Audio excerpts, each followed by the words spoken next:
Eles gostam de inventar títulos para nós, né? Na verdade, eu não sei o que significa isso. Sênior, deve ser velho.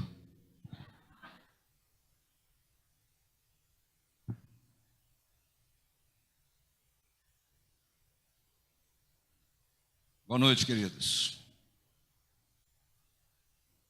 Há vantagens e desvantagens para quem abre um congresso, principalmente quando ele acontece numa segunda-feira,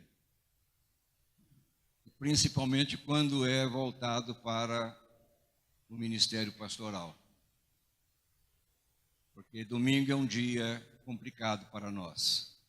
Soma-se ao domingo, uma segunda-feira corrida de manhã, uma estrada de 6 a 8 horas de viagem, um cansaço e aquela expectativa de tomar logo o chazinho para relaxar e dormir. São as desvantagens que a gente tem. E a única vantagem que eu vejo de pregar numa abertura é que amanhã todo mundo já esqueceu o que foi falado aqui. Graças a Deus. Outras mensagens vão ser ministradas, outros comentários, e a primeira fica lá. Então isso dá um certo descanso e conforto para nós. Mas vamos tentar nessa noite falar e conversar um pouquinho sobre a temática escolhida. Nós nos reunimos com os bispos e discutimos quais os temas mais pertinentes ao momento atual da igreja, e encontramos este reavivando. E já o próprio título pressupõe que o dom não está 100%. Porque se é reavivar o dom, sinal de que alguma coisa aconteceu com ele. E é muito importante que a gente tenha isso em mente ao trabalhar com esse texto, ao tentar abordar aspectos diversos com a temática em pauta. O tema está baseado nesta orientação paulina ao seu filho Timóteo. É um texto, de uma certa forma, exortativo, porque ele nos convida a pensar, nos convida a refletir, nos convida a olhar um pouco mais acuradamente com respeito ao dom que nós recebemos e como temos lidado, como temos alimentado este dom, como temos trabalhado com esse dom ministerial. Eu vou fazer a leitura de algumas versões, porque é interessante a gente fazer uma comparação. Eu uso normalmente a versão NVI, que diz assim, lá em 2 Timóteo, capítulo 1, verso 6.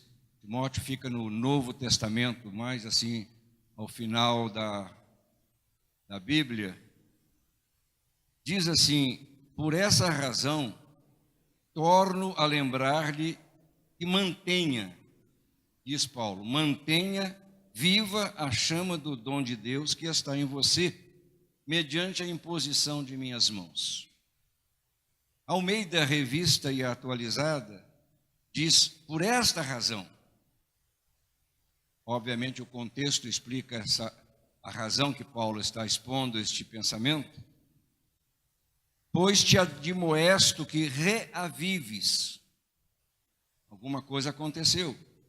E reavives o dom de Deus que há em ti pela imposição de minhas mãos. A versão mensagem de Eugênio Peterson diz: e o dom especial do ministério você recebeu quando impus as mãos sobre você e orei. Mantenha vivo esse dom, diz a tradução de Peterson. Deus não quer que sejamos tímidos com seus dons, mas ousados, amorosos, sensíveis. A Bíblia de Estudo Profético de Tim LaHaye diz: por cujo motivo te lembro que despertes o dom de Deus que existe em ti pela imposição das minhas mãos. Todas estas afirmações, mantenha viva a chama, reavives, manter com vida, despertar, apontam para o mesmo ponto, enfatizam a mesma verdade. É, de uma certa forma, uma advertência para quem, por algum motivo, por alguma razão, deixou de cuidar, deixou de zelar, deixou de alimentar o dom recebido. Eu perguntaria, queridos, isto se aplica a nós ou é uma advertência apenas para o pastor Timóteo? Será que estas recomendações, nestas diversas versões aqui, com estes verbos fortes, de despertar, de reavivar, será que se aplica a nós? Hoje a gente sabe como é fácil perder coisas. Como é fácil. Sejam elas traduzidas por objetos, valores, virtudes. Nós vivemos num mundo de perdas. Isso é comum a todos nós. Perdas que muitas vezes fazem uma diferença muito grande na nossa bagagem de vida. Até mesmo a virtude mor, que é o amor, não escapou destes descuidos.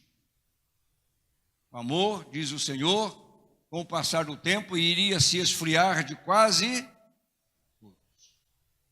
todos, incluindo nós. O amor se esfriará. Na verdade, pelo menos eu não consegui, nas minhas pesquisas, nos meus estudos, descobrir o que provocou o esfriamento do dom que o jovem Timóteo havia recebido de Deus pela imposição das mãos de Paulo. O que aconteceu? O que sabemos é que algo ocorreu.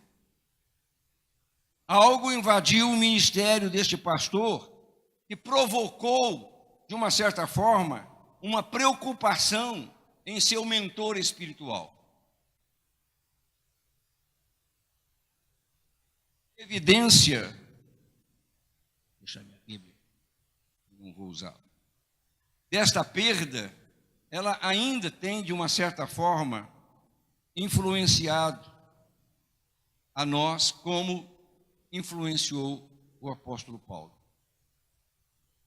Você sabe tão bem quanto nós sabemos que iniciar um trabalho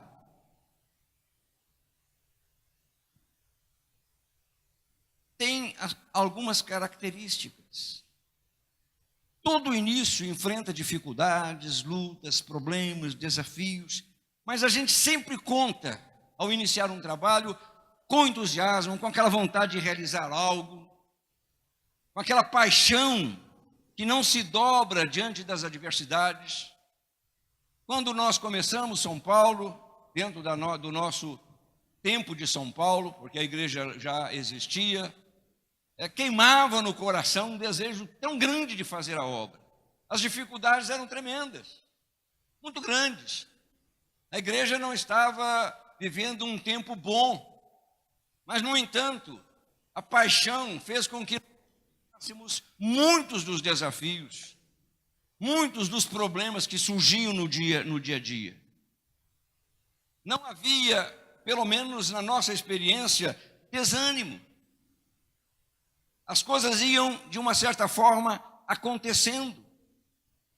A gente sabe que o desânimo muitas vezes é fruto do tempo, da ausência de respostas, do silêncio. A gente espera algo, não acontece, mas no início não, a gente vai superando, vai rompendo, vai invadindo, vai empurrando, vai atropelando tudo pela frente para conseguir fazer o trabalho. Agora, olhando para o ministério de Timóteo, a gente percebe que não é comum no ministério o pastor perder o fôlego. Não é comum no ministério que está iniciando, o pastor perder a inspiração, a paixão. Normalmente, queridos, o entusiasmo é maior quando nós estamos assim no dealbar, no início, no despontar de um trabalho tão maravilhoso quanto é o ministério. Timóteo estava começando uma jornada. Era um pastor jovem. Era um pastor que tinha uma excelente oportunidade de fazer algo tremendo. Mas algo deve ter acontecido que arrefeceu o ânimo, esfriou a disposição, que anestesiou o entusiasmo daquele jovem rapaz. De um momento para outro, ele se viu envolvido por um cansaço, por um medo, por uma insegurança. E eu pergunto, não tem sido assim nos dias de hoje? Não tem sido assim. A medicina, a psicologia, deu o nome de uma síndrome que tem acometido muitos pastores. Já foi escrito livros a respeito desta síndrome, chamada síndrome de burnout. Burnout out. Significa uma combustão completa. Algo que veio e queimou, incinerou e destruiu, né? Síndrome de burnout. Me lembro o primeiro nome dele, Cordeiro. Escreveu Correndo com Tanque Vazio. Ele fala desta síndrome que tem acometido muitos pastores, caracterizada pelo estresse, pelo desânimo, pela queima da satisfação, que torna a pessoa irritadiça, que torna a pessoa alheia a tudo, dá um desânimo tremendo, não chega a ser uma prostração total, mas tira de nós o ânimo, a coragem, a disposição. Paulo deve ter pensado bem ao enfatizar esta verdade, quando ele disse a Timóteo: Timóteo, Deus não nos deu espírito de quê? Covardia. Mas deu-nos um espírito de poder, de amor, de equilíbrio, numa tentativa de dizer: Timóteo, o que está acontecendo com você? O pano de fundo, querido, dessa demonstração mostra que o dom recebido não estava sendo tratado corretamente. Muitos problemas certamente invadiram a vida pessoal e ministerial de Timóteo. E na leitura das duas cartas, a gente percebe também em Atos dos Apóstolos, quando menciona a vida de Timóteo, a relação de Timóteo para com Paulo, a Bíblia diz que ele não desfrutava de uma saúde perfeita. 1 Timóteo 5:23, não continue a beber somente água, tome também um pouco de vinho por causa do seu estômago. Interessante, eu estive no médico recentemente, estou com um problema de estômago, fui acusado de ter uma refluxo, nem sei o que é isso. E o médico disse: não, você se abstenha, o senhor é fumante? Eu digo: não, eu só fumo tapiação. O senhor bebe, então o senhor não pode tomar vinho. Mas, no entanto, a Bíblia diz que por causa do estômago ele devia tomar um pouquinho de vinho. Timóteo tinha problema com doenças. Timóteo não era uma pessoa expansiva, não expressava muita liberdade. A sua natureza o carimbava como tímido. 1 Coríntios 16:10. Se Timóteo for, tomem providências para que ele não tenha nada que temer enquanto eu estiver com vocês, pois ele trabalha na obra do Senhor assim como eu. Paulo já cuidando de Timóteo, já orientando Timóteo. Quando ele chegar aí, cuide bem dele, ele é muito tímido. Eu sou tímido. E vergonha. Muitas vezes eu recuso certas ofertas e eu não me sinto à altura de recebê-las. Hoje eu recebi um presente. Você quer saber as horas? Ganhei um presente em comemoração aos 50 anos de ministério que nós comemoramos domingo passado. Amém.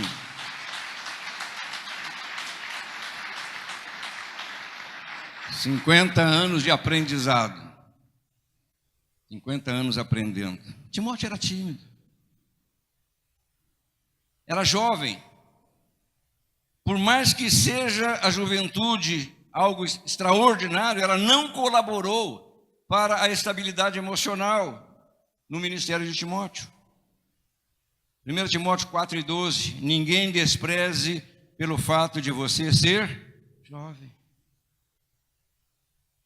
Timóteo enfrentava uma oposição, principalmente da liderança da igreja de Éfeso. 1 Timóteo capítulo 1, versos 13 e 4. Partindo eu para Macedônia, roguei-lhe que permanecesse em Éfeso para ordenar a certas pessoas que não mais ensinem doutrinas falsas e que deixem de dar atenção a mitos, genealogias intermináveis que causam controvérsias, em vez de promoverem a obra de Deus que é pela fé. Timóteo tinha, me perdoe a expressão chula, um abacaxi nas mãos. Tinha que colocar em ordem a igreja. Hans Finzel, autor do livro 10 erros que um líder não pode cometer, ele disse: a liderança é algo perigoso. A melhor forma de registrar a história do mundo é estudar a vida e os feitos dos grandes líderes e o que eles realizaram por meio de outras pessoas. Nós que estamos na liderança, diz ele, podemos, por um lado, transformar homens, mulheres e montanhas, de modo tremendamente positivo. Ao mesmo tempo, trazemos nas mãos o poder de causar prejuízos irreparáveis aos nossos seguidores pelos erros que nós cometemos. Por isso, o ministério para mim continua sendo um mistério. E eu tomo a palavra mistério no sentido de algo reservado, algo escondido. Ministério é algo que tem que ser trabalhado não de uma forma aberta, algo que tem que ser lidado com muito carinho, com muito cuidado. Ministério não é uma distração, como também não é uma simples ocupação. Foi uma ocasião no INSS acertar uma situação que você não sabe, eu sou aposentado. E a moça perguntou: qual é a sua profissão? Eu digo que eu sou pastor. Ela disse, olhou para mim e disse: pastor trabalha? Não é uma ocupação, é um exercício, é uma capacidade, é um dom dado por Deus e não conquistado pelo homem. Por isso o apóstolo Paulo foi muito claro com Timóteo: Timóteo, mantenha viva a chama do dom de Deus que está em você. Eu penso, queridos, que este é o nosso dever, esta é a nossa obrigação, este é o nosso compromisso para com o reino de Deus. Nenhuma circunstância, nenhuma situação, por mais complicada que seja, pode diminuir o volume, diria eu, do óleo da nossa lâmpada ministerial. Nenhum vento, nenhuma tempestade deve apagar o fogo que foi aceso no altar do nosso coração. Nenhum. Eu sei que há erros no ministério. Domingo passado, ou retrasado, quando lá estivemos comemorando os 50 anos, eu disse: eu errei muito. Citei Rubem Alves dizendo a um aluno dele que ele chegou aonde havia chegado pelos erros que ele havia cometido. Cometi muitos erros, cometi muitas falhas. Há erros no ministério, mas há erros que não podem ser praticados. E podem ter certeza, há mais de 10. Conforme escreveu Hans Finzel, há mais de 10. Mas estes erros não podem tirar de nós esta paixão, essa vontade. Não pode impedir que os nossos joelhos se dobrem pedindo misericórdia a Deus. Nós vivemos na possibilidade do erro. Isso é comum, é normal, é natural. Mas não podemos fazer dele uma apologia. Eu gostaria de aplicar estes princípios, essas poucas palavras, tendo como plataforma de trabalho uma parábola de Jesus. Não vamos estabelecer doutrinas sobre ela, mas vamos tentar entender aquele ensino precioso que o Senhor Jesus deu. Esta parábola está descrita em Mateus capítulo 25, e você tem a sua Bíblia. É recorrente esse texto, porque ele é muito comum, muito usado. Mateus capítulo 25. Permita-me ler, para que você possa mergulhar neste pensamento, sintonizando o seu coração com o coração de Deus. Diz assim: o reino dos céus, disse Jesus, será, pois, semelhante a 10 virgens que pegaram suas candeias e saíram para encontrar-se com o noivo. 5 delas eram insensatas e 5 eram prudentes. As insensatas pegaram suas candeias, mas não levaram óleo. As prudentes, porém, levaram óleo em vasilhas, junto com as suas candeias. O noivo demorou a chegar, e todas ficaram com sono e adormeceram. À meia-noite, ouviu-se um grito: o noivo se aproxima, saiam para encontrá-lo. Então todas as virgens acordaram e prepararam suas candeias. As insensatas disseram às prudentes: dei-nos um pouco do seu óleo, pois as nossas candeias estão se apagando. Elas responderam: não, pois pode ser que não haja o suficiente para nós e para vocês. Vão comprar óleo para vocês. E saindo elas para comprar óleo, chegou o noivo. As virgens que estavam preparadas entraram com ele para o banquete nupcial e a porta foi fechada. Mais tarde vieram também as outras e disseram: Senhor, Senhor, abra a porta para nós. Mas ele respondeu: a verdade é que não as conheço. Portanto, vigiem, porque vocês não sabem o dia nem a hora. É uma história simples. 10 moças convidadas para recepcionarem o noivo. Uma cerimônia que na época era muito interessante.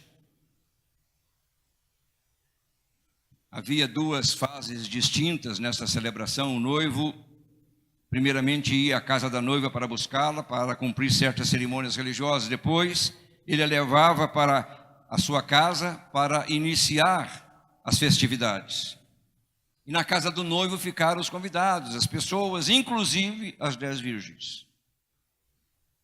Mas acontece, conforme o texto nos diz, que o noivo se atrasou. Não havia Uber disponível.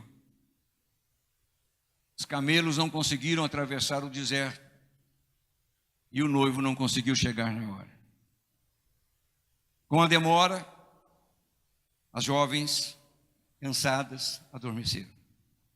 E quando o noivo estava se aproximando, houve esse grito: o noivo está chegando, saiam, preparem-se. E aí começaram os problemas. 5 delas não tinham azeite, e as outras não quiseram ajudá-las.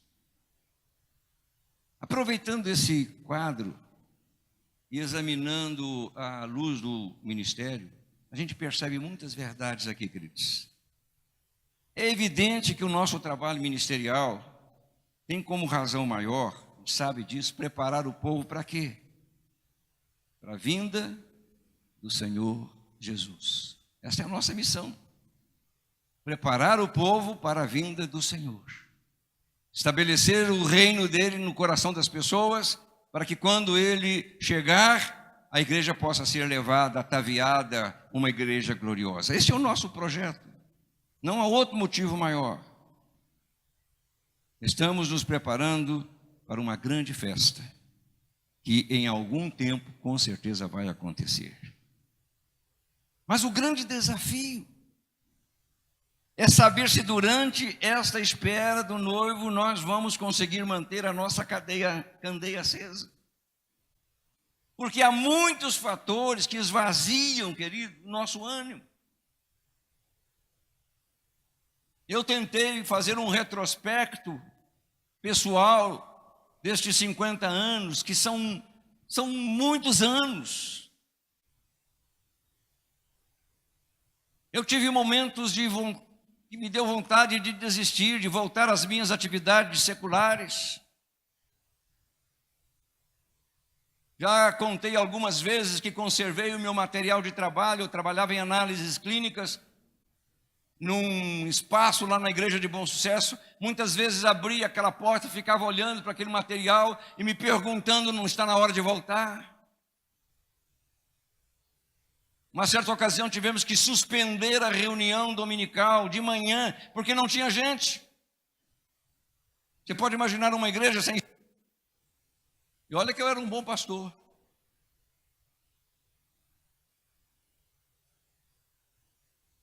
Tão bom que uma ocasião o bispo me chamou e me disse: você quer matar minha igreja? Há momentos assim, será que a nossa lâmpada permanece acesa? Será que nós temos óleo na nossa candeia? Muitas vezes até mesmo a pregação, que na verdade para mim é a cereja do bolo, começa a pesar nos nossos ombros espirituais. O que eu vou pregar? O que eu vou falar? É aquela angústia de final de semana. Quando, na verdade, a gente tem que lembrar que no exercício ministerial, pregar é a recompensa. Pregar é dar vazão a tudo aquilo que Deus tem nos dado. É a recompensa pelas lutas, pelos dissabores. Estava conversando com um pastor outro dia, e eu estava dizendo a ele: eu estou cansado de pregar.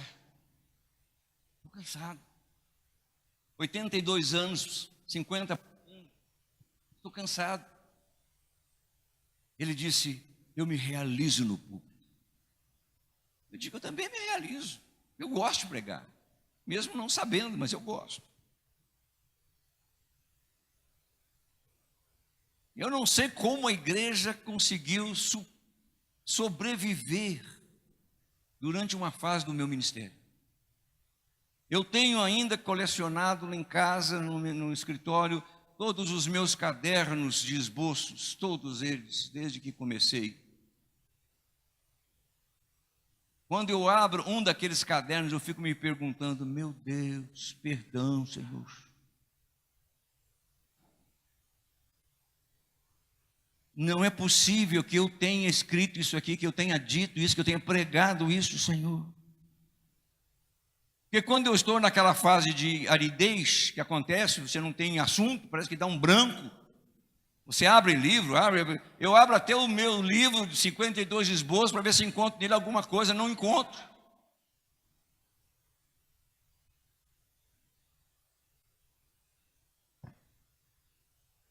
Eu vou recorrer aos antigos, quem sabe, né? Uma inspiração, eu fico olhando lá, usando qual foi o ano que eu mais brilhei. Fico olhando na prateleira. Quando eu abro e vejo o texto, dá uma tristeza. Coisa tão infantil. Mas a igreja sobreviveu. Isso prova que a igreja é invencível. Nem o diabo, nem as portas do inferno, nem as nossas pregações.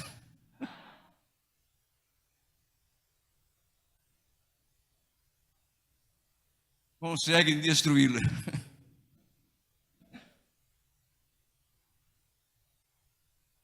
Manter um ministério íntegro, apesar de tudo, dos apelos de fora, das fantasias que polulam a mente, principalmente nos períodos de cansaço, de desânimo, de abatimento, é algo que exige um esforço hercúleo da nossa parte. Um escritor chamado Greg Larson, ele afirmou no seu livro Pastoreando com Firmeza e Determinação, que a fadiga faz de todos nós covardes. Diz ele, a exaustão física altera meu estado emocional. Não sinto vontade de fazer o que eu poderia fazer quando descansado. E acrescentou, outro efeito da exaustão é ficar mais suscetível à tentação ou à provocação. O que deve estar presente em nossa mente, e deve ficar gravado, pelo menos a gente tenta isso no seu coração nesta noite, é que o exercício ministerial exige pela sua natureza o cultivo de uma virtude, que é muito básica, que é a virtude da prudência. Versículo 3 do que nós lemos. As insensatas pegaram as suas candeias, mas não levaram óleo. Se tornaram imprudentes. Uma pessoa prudente é uma pessoa que age com bom senso, uma pessoa cautelosa, uma pessoa segura do que faz. A prudência, ela faz da pessoa uma pessoa sensata. Você sabe que a maior parte dos problemas que nós enfrentamos são causados pelas nossas atitudes, pelas imprudências que a gente comete. Dar um passo maior do que nós podemos dar, gastar mais do que nós gastamos. Quando a gente agrega valores que não têm valor.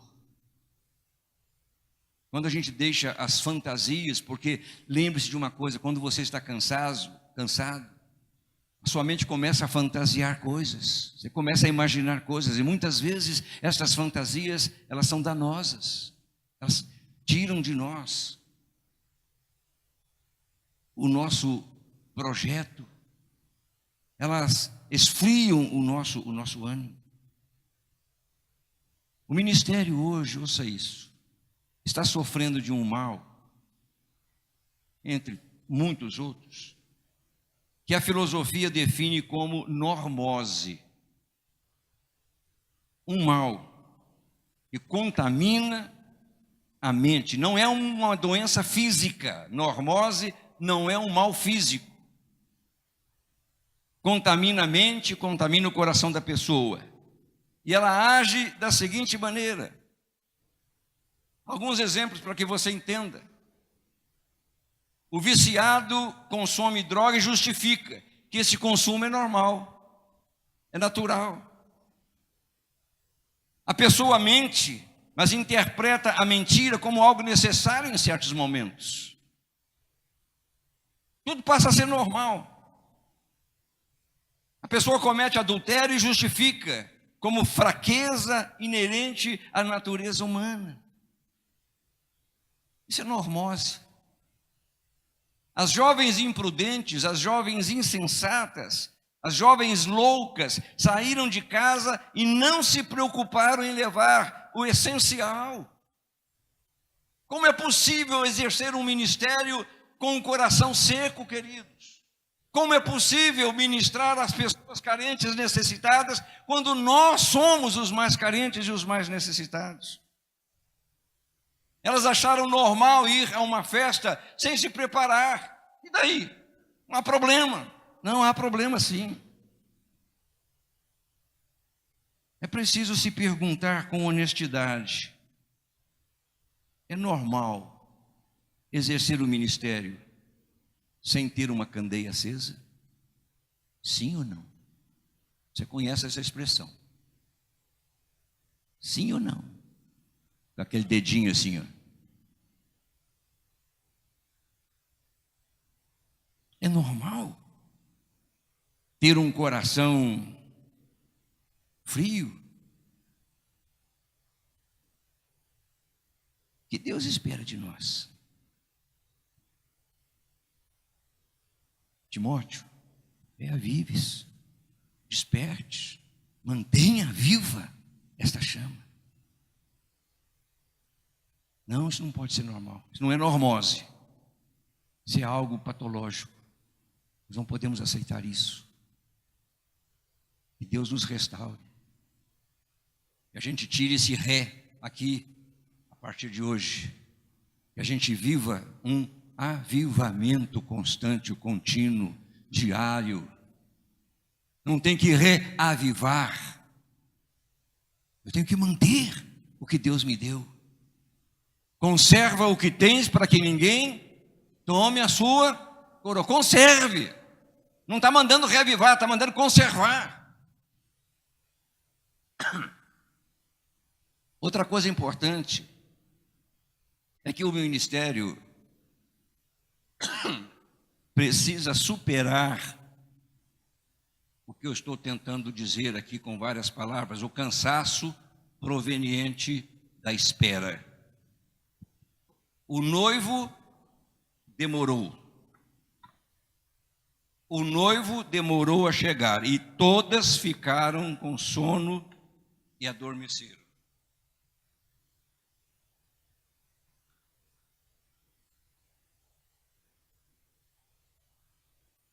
O cansaço.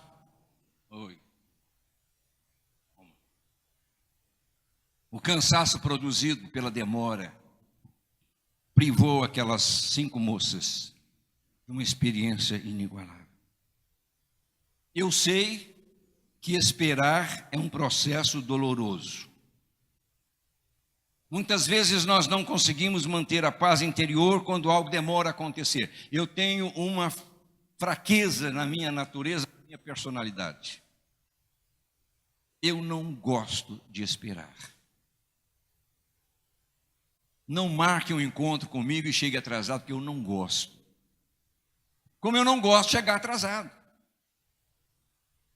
Eu chego na igreja 1h30 antes. Eu moro a 6 quilômetros da igreja.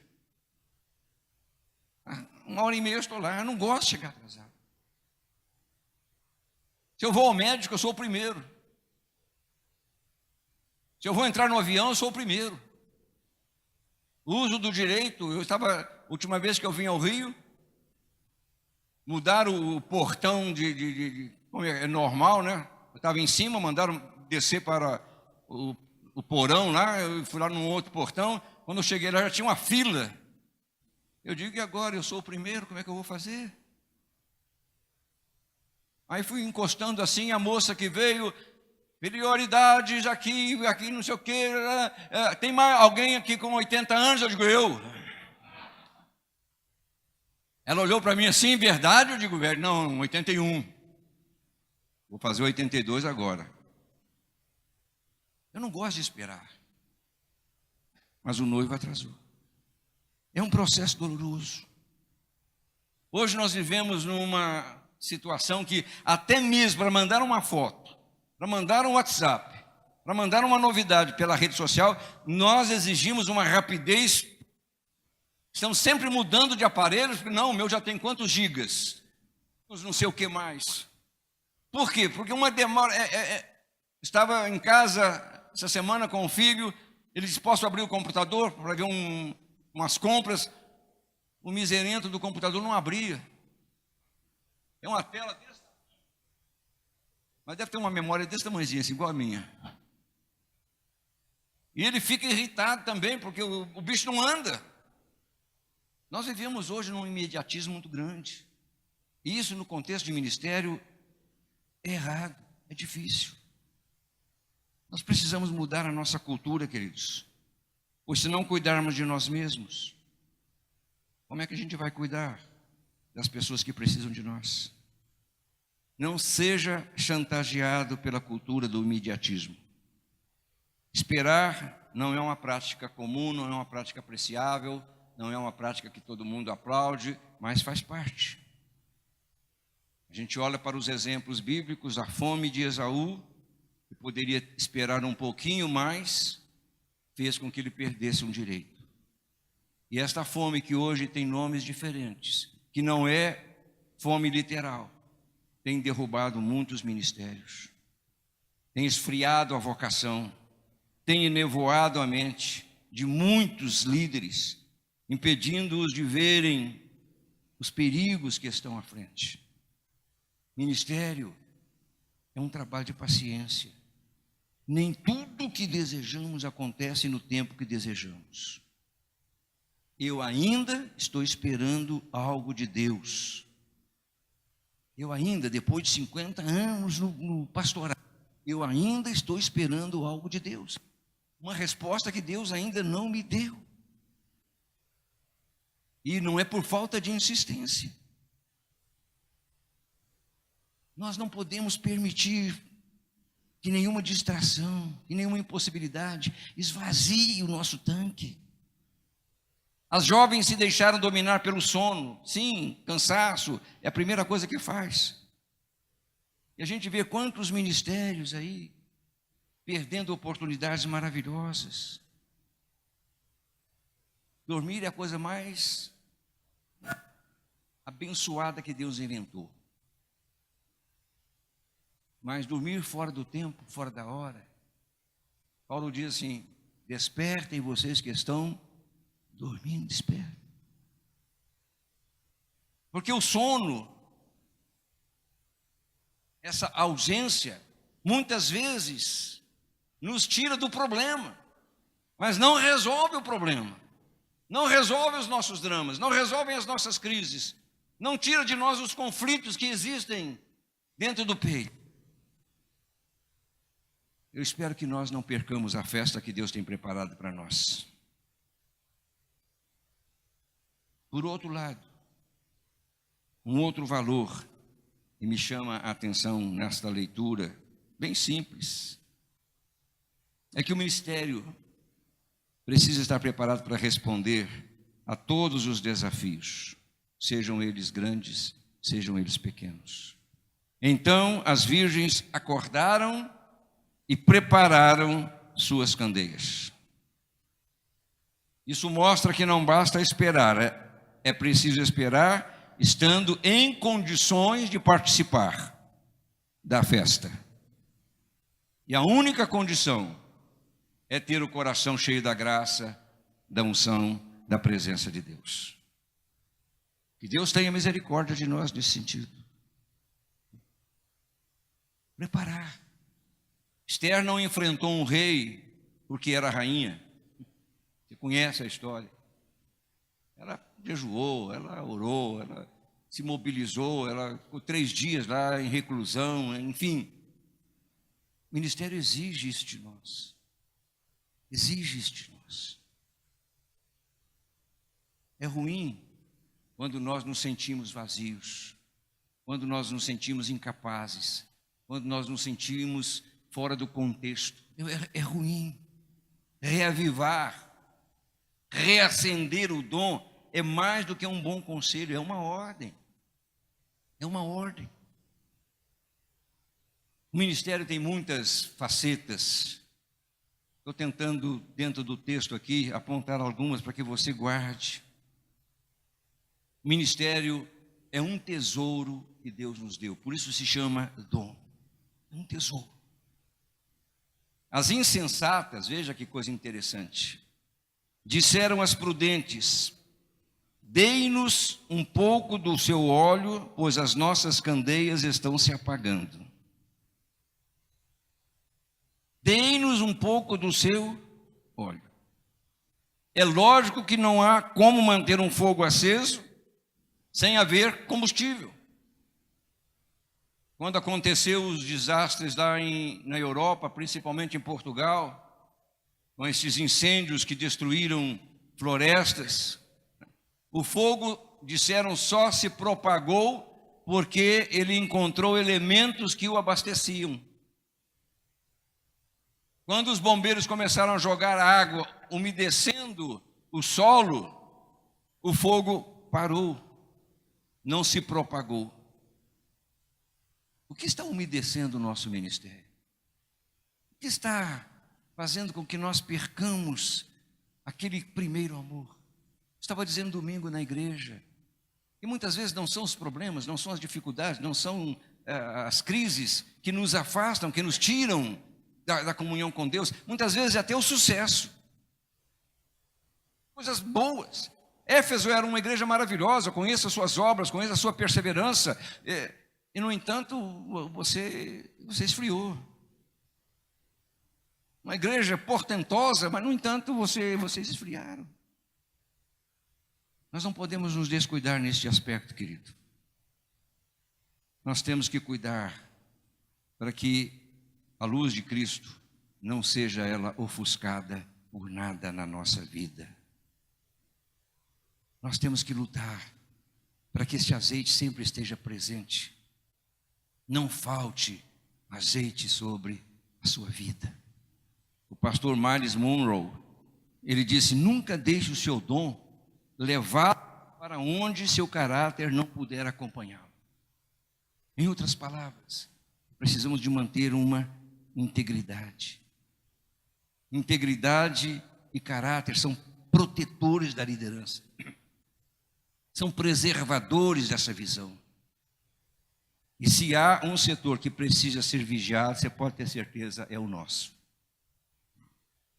Quem você é, o que você diz, o que você faz, o que você vê, define o seu dom, se ele está morto, vivo, quente ou frio. Se estamos dando pouco à igreja, é porque temos pouco para dar. No seu livro Axiomas, Bill Hybels, ele diz: valores necessitam de calor. Quando você aquece um valor, seja ele de que natureza for, o amor, o perdão, a inovação, a fidelidade, a oração, você está aquecendo a vida das pessoas. E a igreja está dependendo disso, do nosso aquecimento. Muitas vezes eu entro no púlpito dizendo: Deus tem misericórdia de mim, eu estou precisando de calor, e no entanto tem pessoas lá como o passarinho de bico aberto esperando a mãe trazer comida. O que é que eu vou fazer?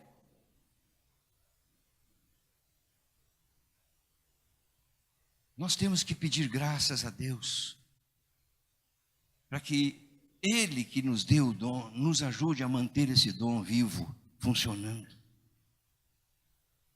Nós não podemos, me permita usar uma expressão bem popular, nós não podemos pisar na bola. Eu fui jogador de futebol. Acredite se quiser. Eu era zagueiro. Me lembro muito bem. Nós estávamos treinando para um jogo contra o time mais importante da cidade de Uberaba. E num dos momentos do treino, eu cometi essa falta. Eu pisei na bola. Nunca mais fui titular. Sempre fiquei na reserva. O treinador usou aquele momento para definir a minha posição. Pisar na bola é matar uma jogada, é prejudicar uma equipe, é deixar de marcar um gol.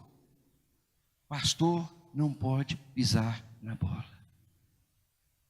Pode. A unção, o azeite, a inspiração, muitas vezes desaparecem quando a janela da mente se abre a fantasias, a desejos carnais, a vontade de experimentar o sabor de frutos de árvores proibidas. Para a gente concluir, pense um pouquinho, porque para mim isso aqui é básico. O ministério é um trabalho de compartilhamento, de trocas de experiências, de comunhão amigável.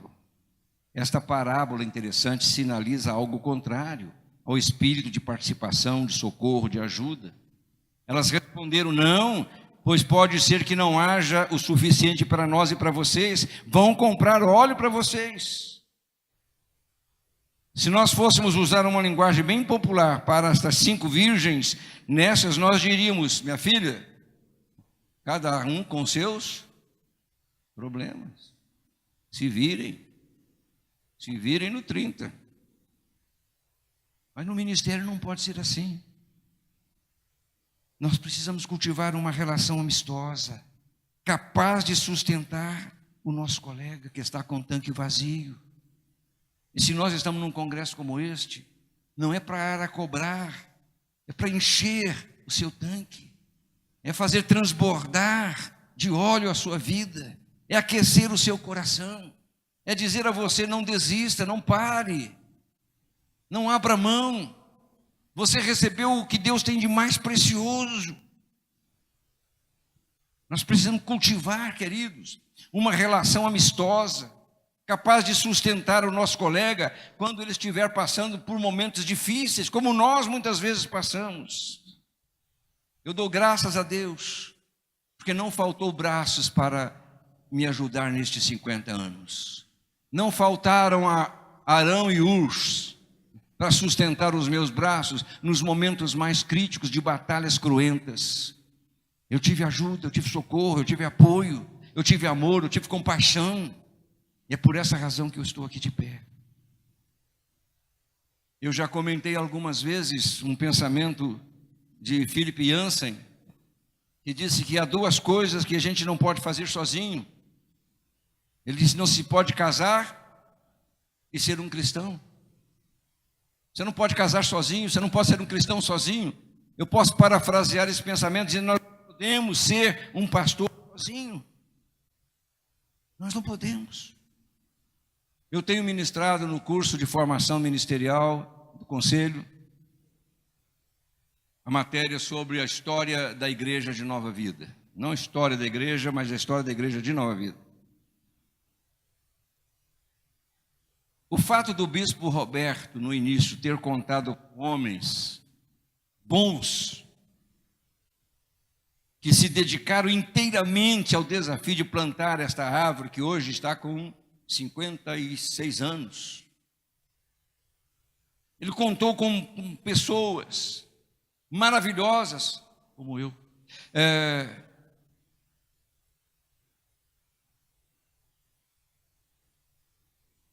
Porque se ele tentasse sozinho, ele não conseguiria. Por mais que tenha recebido um chamado de Deus, sozinho ele não faria nada. Ele teve o apoio, ele teve o sustento, ele teve a orientação de muitos que conheciam o sistema brasileiro.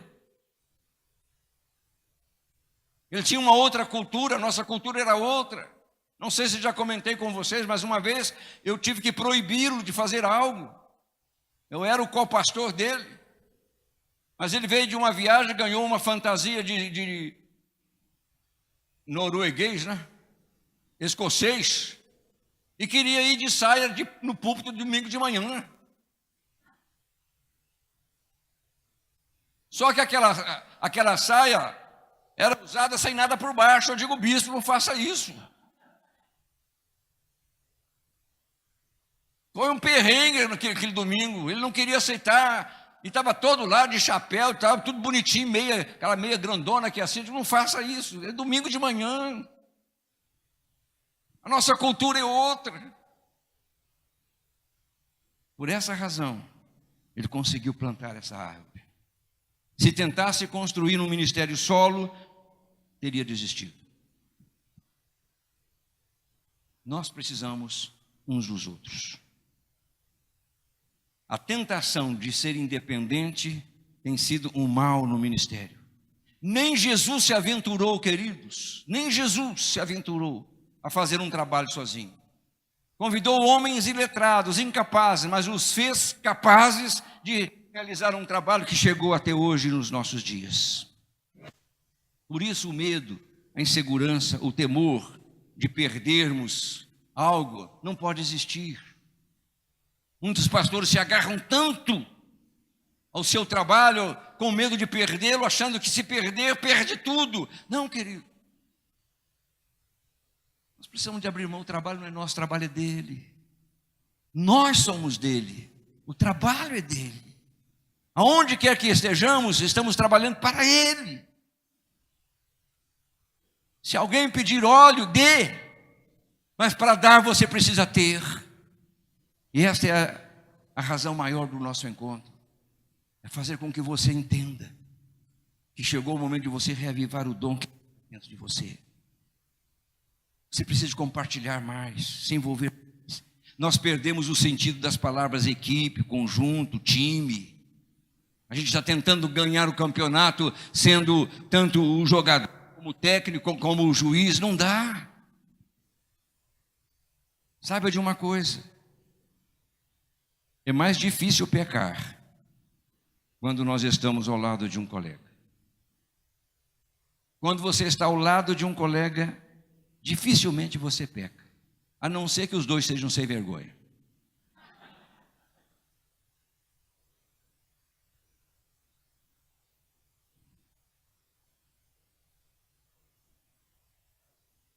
Mas normalmente quando eu estou ao lado de um colega, eu procuro ser santo. Eu fico indignado quando tem uma piada assim tal, eu vejo. Quando eu estou sozinho é diferente. Se é difícil pecar quando eu estou com um colega, é mais fácil a gente fraquejar, desanimar quando nós estamos sozinhos. Você precisa de alguém ao seu lado. Procure vir logo ao meu encontro, disse Paulo, num dos seus momentos de solidão. Pois Demas, amando o mundo, abandonou-me e foi para Tessalônica. Tito se mandou, até Tito.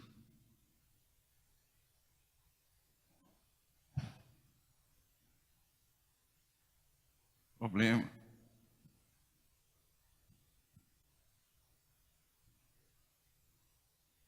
Diz a palavra que sem lenha o fogo se apaga. Sem comunhão, sem envolvimento, sem um relacionamento sadio, sem uma disposição santa, sem um encurtamento de distância, sem um estender de mãos, dificilmente conseguiremos manter o nosso dom vivo, atuante, produtivo. É preciso que você entenda. Eu preciso de você. Você precisa de mim. Nós precisamos uns dos outros. Foi por essa razão que Paulo admoestou Timóteo. Timóteo, preste atenção, meu filho. Preste atenção. Lembra-te de manter viva a chama do dom de Deus que está sobre você pela imposição das minhas mãos. Praza aos céus que nós saímos daqui untados, lambuzados, transbordando de alegria e dizendo: valeu a pena, Deus renovou a minha vida e eu vou manter essa renovação agora de uma tal forma que eu não vou perder esta unção, esta graça. O seu ministério vai sofrer mudanças, a sua igreja vai perceber, como eu espero que a minha igreja perceba quando eu voltar lá. Quando eu chegar lá, alguma coisa como Moisés veio com o rosto transparente, brilhando, em razão da presença de Deus, que nós voltemos às nossas igrejas, aos nossos arraiais, com esta unção, com esta graça, Senhor, que não falte óleo na nossa botija, que não falte óleo na nossa candeia, que não falte fogo no nosso coração, que o Senhor incendeie a sua vida, que o Senhor dê uma sacudidela em você, que Deus dê um beliscão no seu espírito, a fim de você acordar e perceber que você precisa, não como estas moças disseram: não, eu não vou dar, mas você necessita da ajuda do outro, como nós necessitamos da ajuda de vocês. Por essa razão existe o conselho, que é esse colégio de pastores, de líderes, todos servindo a Deus com o mesmo propósito, com o mesmo desejo. Está aberta a sessão. Como é de costume, nós fechamos a porta no horário previsto. Senhores comissários, o voo está autorizado. Que Deus abençoe você. Uma boa noite. Em nome do Senhor Jesus.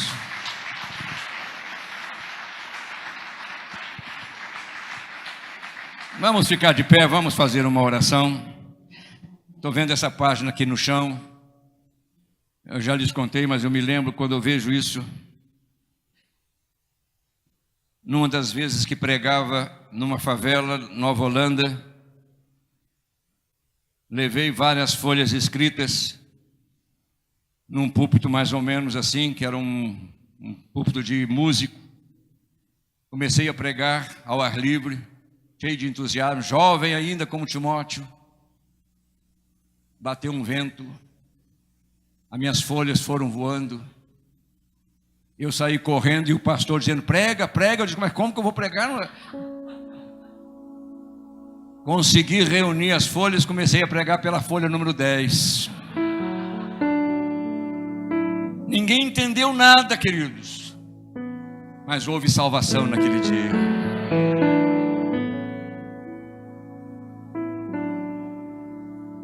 Prepare o seu coração, nós vamos ouvir coisas importantes.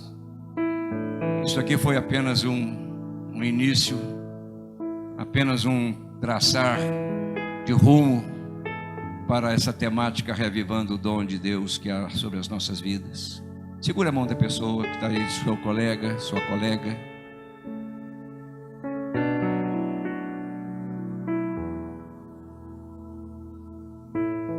Precisamos uns dos outros.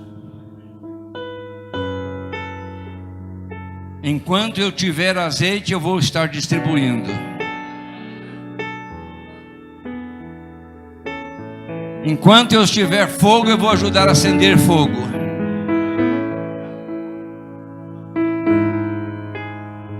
Eu não vou construir o meu reino.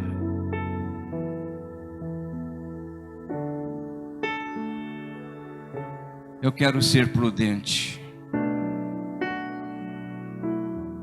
Pai querido, em nome de Jesus, estamos finalizando este nosso encontro. Primeiro, esta abertura. Nós queremos orar, interceder pelos teus filhos e filhas. Há tanto que aprender.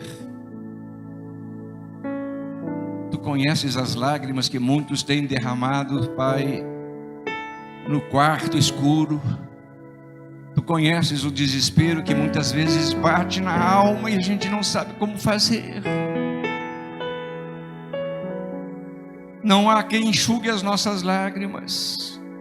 Não há quem chore conosco. Como Jesus, muitas vezes a gente olha e vê os outros dormindo, como os discípulos dormiam de cansaço. Não, Pai, que isso não aconteça no nosso meio.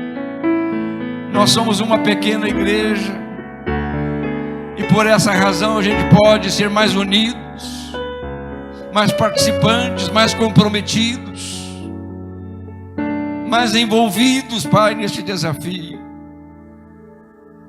Encha, Pai, as vasilhas vazias nesta noite.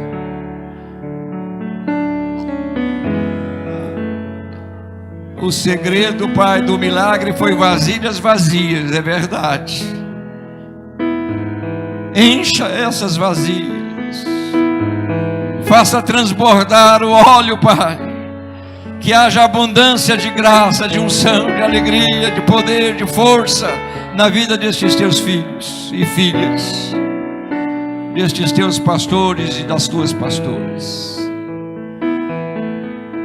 E continua soprando este vento favorável para que este púlpito aqui queime durante estes dias. Que haja um Pentecoste no nosso meio. Que haja um mover poderoso de Deus. E mesmo com disciplina, nós vamos sair daqui dizendo: valeu, obrigado, Senhor. Eu te agradeço por esta noite. Eu bendigo o teu santo nome pelo privilégio de poder compartilhar com os teus filhos estes pensamentos. Agora dá-nos uma noite calma, tranquila, renovando as nossas forças físicas. E amanhã, juntos, estaremos celebrando o teu nome com os cânticos, a adoração, o devocional, a pregação da tua palavra. Muito obrigado, Pai. Que a tua graça esteja sobre todos nós, em nome de Jesus. Amém e amém. Uma boa noite para você. Que Deus abençoe a sua vida rica e abundantemente. Amém.